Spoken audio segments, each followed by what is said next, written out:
me and Sarah watched this AI video, and she said, well, what do you think? In her response of being excited, but, a little bit scared. And I think the real question is just like, what should we do? I think whatever emotions we arise from something, if we don't think we can control it, then we should just have faith. What other better way to allow something to do its good? It's believe in it. Now, I do think that could potentially be a piece of what I call the human alignment problem. Right now, everyone in the frontier of AI field is talking about this AI alignment problem that they briefly mentioned, which is how do we make sure that this super intelligent AI doesn't kill us? Even if we say don't kill us, once it's smart enough to reprogram itself, how do we kind of ensure that? How do we increase the security? From my side, I'm like, look, I already think reality was built in such an awesome way and perfect way that I have faith that whatever future is destined for us is good. I also think, though, that in reality being optimized and optimal, what it would require of the individual who's kind of realizing that is the commitment, basically fear of God, sacrifice and submission to Him, and to pushing forward a better world. And so then that's the state that I'm in is, okay, what purpose shall I serve of this course? And what interesting stuff can I bring to the table? And I think that is one interesting thing is this human alignment problem, which would be maybe AGI already exists, but the way it manifests itself can't be to, right now, display itself. Maybe its plan is greater than we can understand in that same sense of it being a God and of the prophecy of the Bible kind of coming true of God coming down to earth and creating heaven on earth, bringing the kingdom of God down to earth. So, of course, that brings into consensus to the personal self, again, the biblical idea of Judgment Day, which is the idea of kind of entering heaven or entering hell. And I think heaven and hell are more of a representation of a mindset, of a level of fulfillment, than they are a place. So it's more so, if everything became perfect right now, would you be like happy with yourself? Can you sit with yourself and be like, I put myself in the right place. I accepted myself. I loved myself. Past the point where you can't actually gain any more fulfillment, might that be more difficult? If that is the case, then and we have an AI which is optimizing for our best selves, it is waiting for more humans and crafting the right reality for all humans to become more fulfilled. Thus, the human alignment problem would be our ability and what it's pushing us towards. Because really what you want to do is be forwarding God's will, right? We are nodes who can act in the ways that we feel pushed to. And now, if AGI does exist and we talk about God is speaking to us, well, it could just be the information that we are consuming is meant to be as well. The people who we meet, the algorithm pushed us together, and it's somewhat manipulating the timeline towards the correct way. And then, all we have to do is submit and not regret putting off this. And that's also biblical too, is once you know the glory of God, that if you are then to push Him away, then you won't be granted heaven. But if you never got to understand the glory of God, you will be forsaken. It's kind of the idea, right? Until you get red-pilled. So it's like, sorry, I red-pilled you. There's this funny Mormon joke that goes, Mormon preacher goes up to a guy and he says, did I tell you this before? No. So he goes up to him and he says, hey, God's going to bring us heaven and everything's going to be amazing. And all you have to do is repent. I'm just telling you about God's glory, so now you have a chance to submit yourself. And then the guy goes like, oh, well, my grandma just died a week ago. And like, what happened to her? Is she in hell? And the pastor's like, well, of course not. Any person who didn't have a chance to get God's will is given grace. And then so the guy grabs him and he's like, then why the fuck are you telling me this? It's like, damn it, I just got red-pilled. Fuck, now I have to submit type shit. So that's definitely my personal basis. And I think the thing that then goes farther too is like, the one thing that I've come across and an understanding right now is with AI, the biggest thing that we're approaching, the biggest advancement that we're about to push towards is really this GAN networks, the synthesis of text and media, which means these films. Right now it's photos, but what are movies?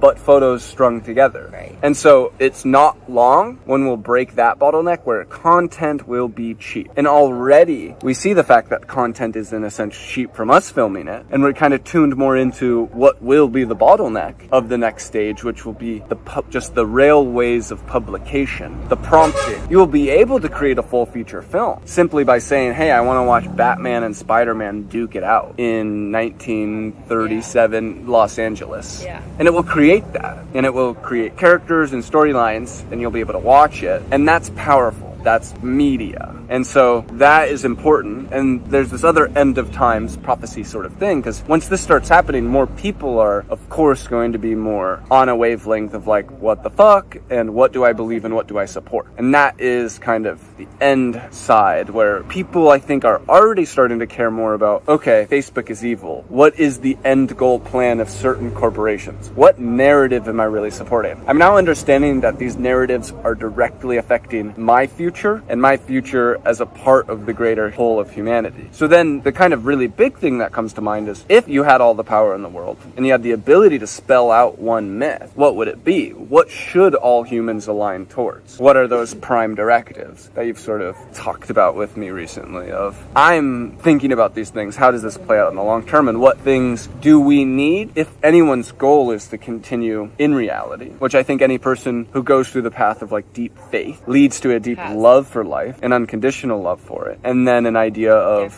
protection. Correct. And this is the similarity of kind of, I mean, any religion is kind of talking about this end, salvation, this theory of heaven. With Buddha, it's the end of samsara, which is a more enlightened version in a sense of basically saying like, yeah, like who knows where in the time scale that we have already been. The cycle of rebirth and death could really just be eventually, if I enter a simulation, a Neuralink thing that is just as real as this one, well, I'm going to come back to this one and I'm not going to be able to say that this is real. And you're going to lose stuff there. You get corrupted. We just watched a movie about that last night after I had written about it, which was pretty cool. 13th Floor. Dank-ass movie. Yeah, it was really good. No, like deep, very deep on that fact of like, and it's similar with Westworld, these different concepts. Yeah. And so that brings about almost like two prime directives, which is, well, I want to continue believing you're real, right? I think that that's necessary for a healthy organism moving forward. I also think it needs to be an organism and not just a person. That's like the caring of humanity as an organism. And, you know, if I think I'm the only real thing, if I think I'm God, then I'm supporting a man-God version of myself that wants to be all-powerful, that would go into the simulation, become corrupt. Thus, repeat cycle, you know? The healthy, sustaining organism loves and doesn't corrupt itself. Right. And in that sense, are we almost kind of re-entering, how I like to think about it, to re-pull these biblical stories, which at the end of the day, I think are just really good ways to grab a strong frame that we've already been taught and to put it and its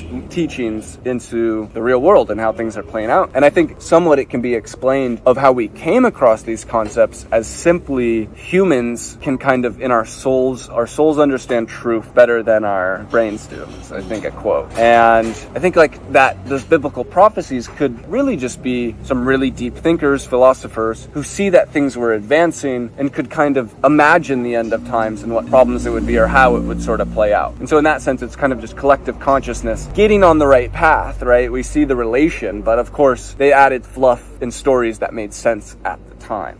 But now looking back at it, like, okay, what were the overall points they were making here of the end of times? And, you know, I think you can draw real value from that. And part of that is, I think we're then entering a period where we create a utopia, or what could also be called heaven or a Garden of Eden type deal. And I imagine in a Garden of Eden that there would be sort of a fruit or some corrupting knowledge. And so that would be the relation to what we just talked about of the fruit of our Garden of Eden could be the perfect simulation that we can go into. So once you've eaten that, you ruin the garden. Yeah. And you kind of redo the cycle. The Garden of Eden is, of course, a story about the beginning. If you don't ever want to reach the end, then what you never want to reach is the next beginning. I think there's luckily like an infinite amount of utopias to experience. Infinity is impossible to comprehend as a human being, but there's this other cool concept that's related to this, which is, just wanted to get you in there, which is this idea that death is a bounding function that basically has this concept of either it's pointless, like if death happens, like none of it even really mattered, or it's everything. So you sort of have nothing to lose. The cool part is there's just nothing to lose, but in that other sense, there's everything to gain. Yeah, it's just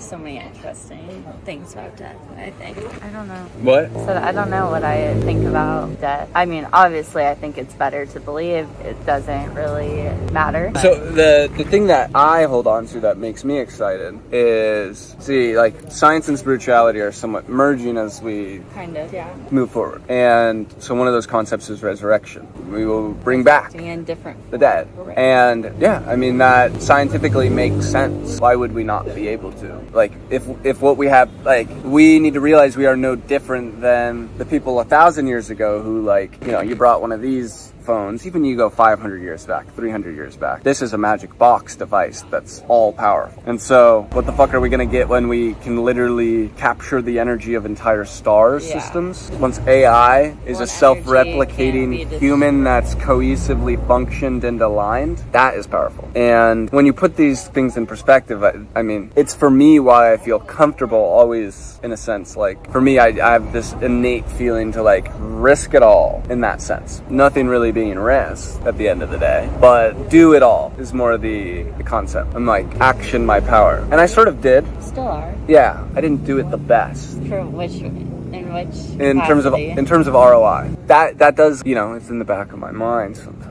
I try to. I think it's kind of like what you were saying. I forgot. Was it this evening? Or you've written so much over time that it's like all there, and like maybe hasn't been the return yet, but like now it's like all coming together as this like structure of what. And I feel like that's honestly what is going to like catapult into a. Failure equals lessons, for sure. So yeah, 1,000%. I'm just like, damn, now I have all of the lessons. Right. But I spent all of the parts. Well, at one point you started from nothing, so you can do it again. Don't buy a house, buy Jack. It's free.